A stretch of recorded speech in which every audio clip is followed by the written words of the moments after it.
Within this lesson, there are 4 different stages which I will now explain to you. The first stage is planning.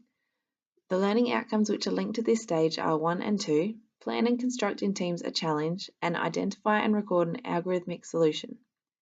The teacher will assign groups and the students will then begin designing their course. During this time, students will be considering what materials they will use, the bebop movement, and the level of difficulty within their course.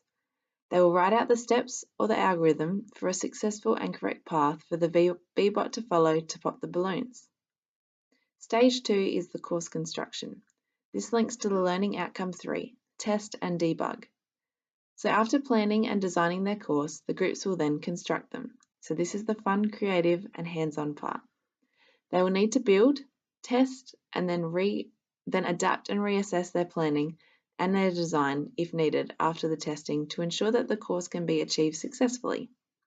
During this time, the groups may find that their original plan and their course does not work. The materials that they had planned to use might not be suitable, and this will result in them working together, re-evaluating and trialling different methods and materials to construct their course. Stage 3 is the challenge. Once the course has been designed, developed and tested, it is now time for the other students to attempt their course and pop the balloons. Each course that they do, they will need to write down the steps or the algorithm to successfully complete the course. For a challenge, students could time different groups and see which group could successfully complete their course the quickest.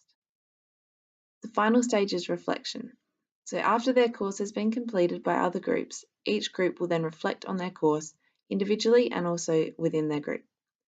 So they could talk about things like what were the successful algorithms which they came up with, what is the same and what is different about them, what worked and what didn't work, what did they find challenging, what they could do differently next time, and how could they make their course more challenging or extended.